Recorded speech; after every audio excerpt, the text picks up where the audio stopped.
At the beginning of the story, we see a boy named Dokja, who was often bullied by some useless kids at school. Every time he came home after getting beaten up, he would read a special novel that gave him courage. The novel's hero was Sam, a fearless fighter who battled against dangerous enemies. One by one, all his companions died, but he never gave up and kept becoming stronger. The story had once been very popular, but it had been running for over 10 years now, with more than 1,000 chapters. And now, there was only one reader left, Dokja. Dokja was working as a contract employee at a company, and today was his last day there. Coincidentally, that day was also when the final chapter of the novel was released. After finishing his work, Dokja read the last chapter, but when he saw the ending, he felt sad, because only Sam survived. In anger, he messaged the author of the novel, saying, "This ending is terrible. You could have made it so much better." While traveling home on the train, he met a coworker named Jane, whose contract had also ended that day. They started talking when suddenly Dokja received a reply from the author. The message said, "I'm glad someone read it till the end. If you didn't like the ending, then after 7 p.m., you'll get a chance to write your own." Just then,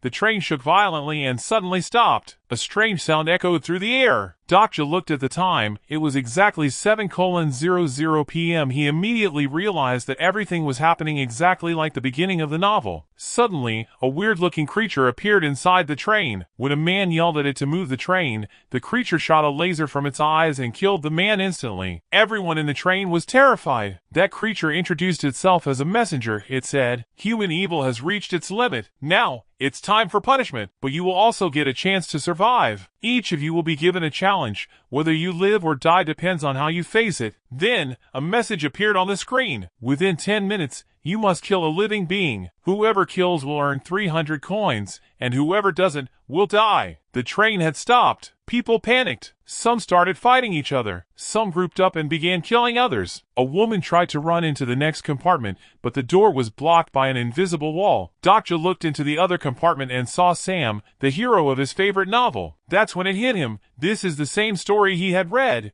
which meant he already knew the future. Suddenly, a huge monster appeared over the river, slammed into the train, and flipped it over. Dokja remembered that the rule said you only had to kill something living. It didn't have to be human. Then he noticed a boy named Yuri, who was holding an ant farm. Dokja grabbed it and gave it to Jane, telling her to pick out one ant. While people were distracted, Dokja quietly killed a small ant himself. Immediately, a hologram appeared, and he received 300 coins. Now everyone was staring at him, realizing what he had done. But panic spread again. There weren't enough ants for everyone. People started yelling. Then Dokja noticed a man trying to kill an old woman. Dokja stopped him and said, "Kill this ant instead." But the man replied, "No, I'm enjoying this." Dokja suddenly remembered this man was Prince, the villain from the novel. When Dokja tried to stop him, Prince attacked him. That's when Dokja realized he could use the 300 coins he had earned to increase his strength. He did so and punched Prince hard, knocking him down. But Prince also had special powers. Darkness surrounded him, and he started beating Dokja mercilessly. Then the ant box fell and broke open,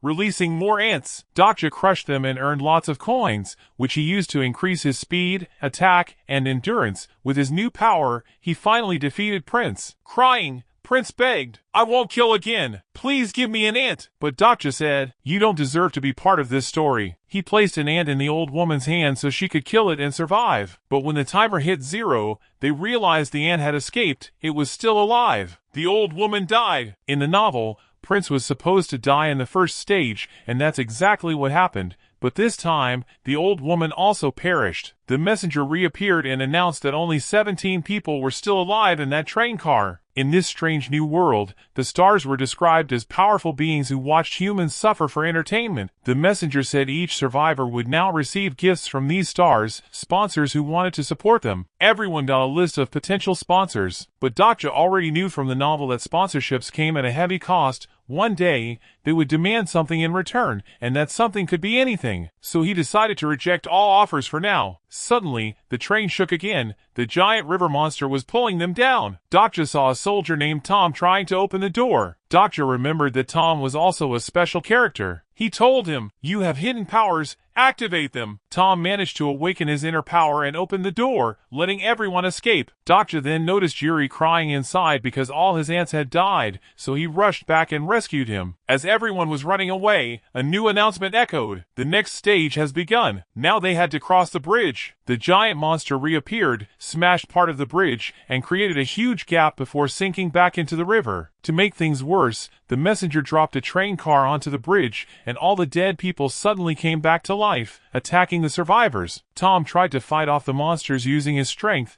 but there were too many of them. Just then, Jane's skill activated. She used her power to create a temporary bridge over the gap, allowing everyone to run across safely. Since Dokja already knew what was going to happen next in the story, he warned everyone, "Soon, poisonous gas will spread here. We should head to the nearest subway station." He remembered that in the novel, the hero Sam had died in that very station while fighting a dragon. Sam had used one of his special abilities to go back to the beginning of the story, but everyone else in the station had died. Dokja realized that if he wanted to save everyone, he needed to keep Sam alive, so that Sam wouldn't reset the story. Dokja decided he would tell Sam what was going to happen next, to help him survive. Meanwhile, Sam was using his sword and gun to wipe out enemies. He then walked up to Dokja and said, "What have you done? Prince wasn't supposed to die yet." Dokja lied, "I have a special ability. I can see the future. That guy was evil, so I let him die. Inside the station, you'll fight a dragon. Here's how to kill it." Hearing this, Sam grabbed Dokja by the tie, dangled him over the edge of the bridge, and said, "Then tell me, what should I do now?" Dokja panicked and stayed silent. Sam smirked, "If you really have power,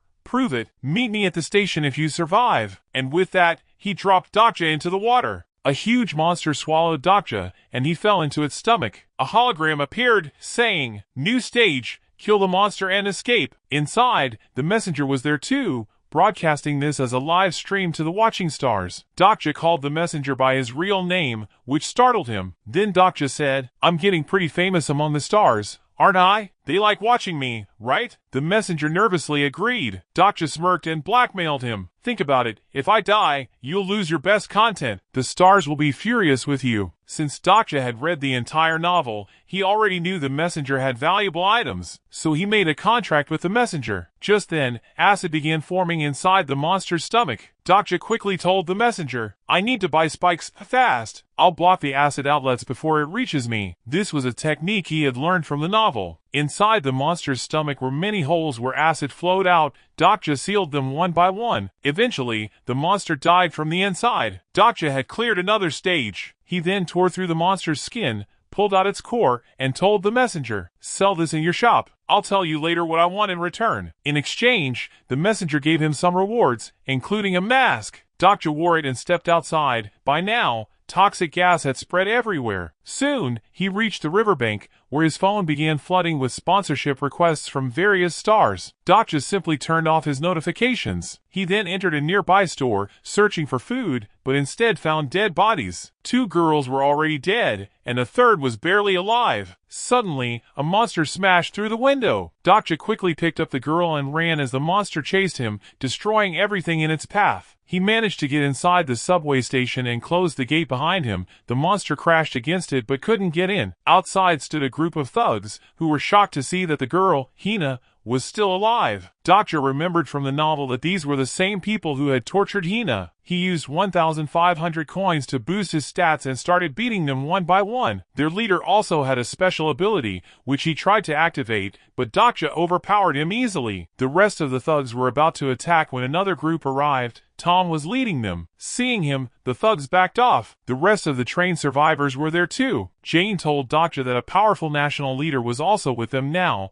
He had become the leader of all survivors. The leader said, "Whoever has more coins should share them with others. That's the only way we'll all survive." Meanwhile, the boy Yuri had awakened his own ability. He could communicate with insects. Dokja asked, "Where's Sam?" But nobody knew him. Dokja realized that his different choices might have changed the story. Then some men reminded everyone, "You must pay your survival fee within 3 hours. In this world, even staying alive costs coins. You could live for free, but only if you kept clearing new levels. Spending too long on one stage meant you had to pay the fee." The leader, Eno, came up to Dokja and said, "You have coins, don't you? Share them with everyone, or do you want them all to die?" Dokja was about to hand over his coins, but then he remembered from the novel that Eno wasn't a good person. He had sold his humanity to the stars and had become a monster in disguise, though no one knew it yet. As the poor survivors grew restless, Dokja declared, "I won't give away my coins. but I'll clear this level and save everyone. He crafted weapons from ordinary materials and entered the tunnel with his team. On the way, Hina told him that those thugs they met earlier were killing people, stealing their coins,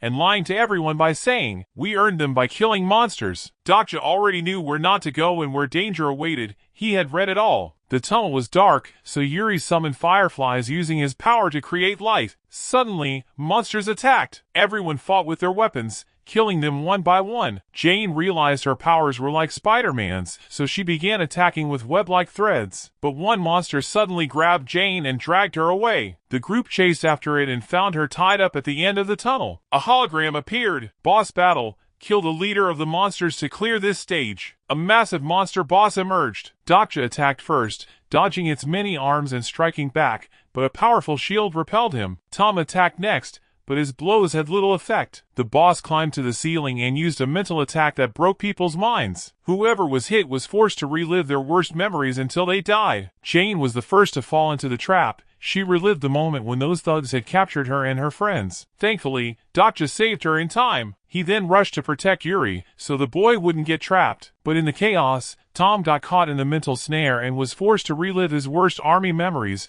where he failed to save his comrades. Dokja tried to rescue him, but his attacks were blocked. Stones fell from the ceiling, but no one was harmed. The monster boss roared, summoning more monsters. Dokja called the messenger again, asking to buy a special power that could kill the monster boss, but he was 1,000 coins short. Meanwhile, Hina fought bravely, leaping high and landing behind the boss. Seeing her, Dokja imitated her moves, slaying the smaller monsters until he earned 1,000 coins. He bought the special power and infused it into his weapon. Now it was capable of a devastating strike. Dokja leaped just like Hina and delivered a massive blow, slicing half the boss's body in one strike. The stage was cleared. As the boss died, Tom was freed from his prison of memories. Dokja remembered reading in the novel that Tom's guilt came from failing to save his friends during a battle. The team checked the treasure rewards they got for completing the mission. Hina received 2 short swords. Tom got a strange glove, purpose unknown. Yuri got a helmet that allowed him not only to talk to insects but also control them. Jane got a special coat, and Dokja received a broken sword. Everyone was confused,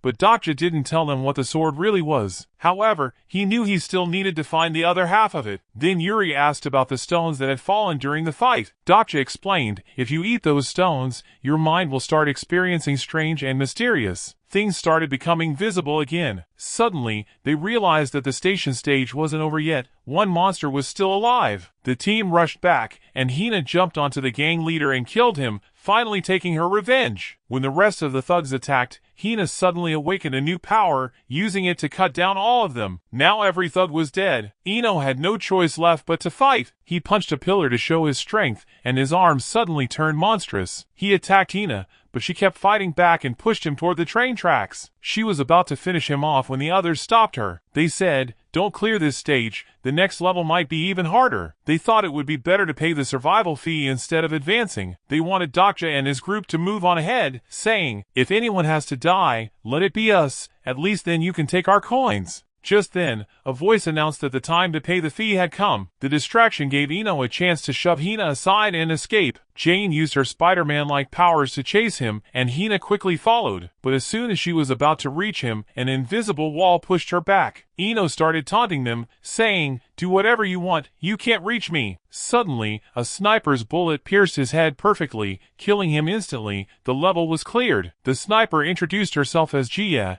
and she took all of Ino's coins. The team tried to leave the area, but the invisible wall was still there. Gia explained, "You were supposed to clear the previous stage at that spot. Somehow, you entered a new level by mistake. Now you'll have to finish this one too." After saying that, Gia left. Dokja then remembered she was also a character from the novel, a friend of Sam's, and they used to fight together as a team. Back at the station, an announcement was made. There are 104 people here, and you have only 10 minutes to reach a green zone. Otherwise, the monsters will kill you. There were only 52 green zones, and only one person could stand on each. People began fighting among themselves. A man named Rock and his gang blocked the VIP area, declaring, "If you want a green spot, pay me coins." Rock had bought a special system with his saved coins. It automatically shot bullets at anyone who tried to bother him. Dokja told his team, split up and find the green zones. Gia returned again, bringing a message from Sam. She said that Sam would allow Dokja to join his team,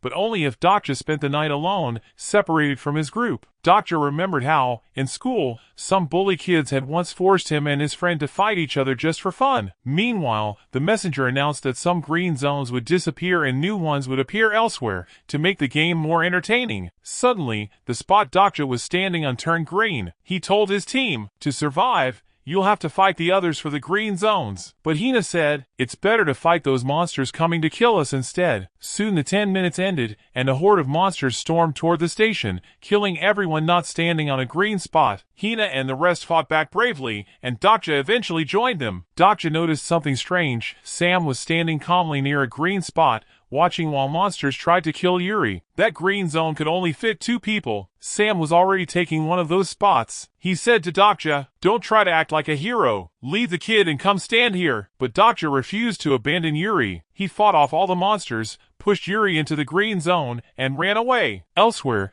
the rest of the team found a 3-person spot and stood there safely. But now all the monsters' attention turned toward Dokja. They attacked him all at once. During the fight, glowing stones started falling around him. He quickly ate one, and his body went into a trance-like state. Now, the monster's attacks had no effect on him. He suddenly found himself back in the past, on the same day he had fought with his friend. He saw himself killing his own friend, while the bully kids laughed and cheered. Dokja had won that fight, but he had lost his friend forever. He still regretted it deeply, realizing he had made the wrong choice. The right thing, he thought, would have been to kill those bullies who forced us to fight, not my friend. In the novel's ending, the same kind of thing happens. Sam sacrifices others to save himself. But Dokja wanted to change the ending. He wanted the hero to survive together with his loved ones. Suddenly, Sam appeared and said, I used to think like you, but after all this fighting, I realized humans are disgusting. They only think about themselves. A few moments later, Dokja's trance broke, and he saw that his team had saved him and brought him into a room to recover. They had risked their lives to protect him. The fight with the monsters continued fiercely, but during the battle,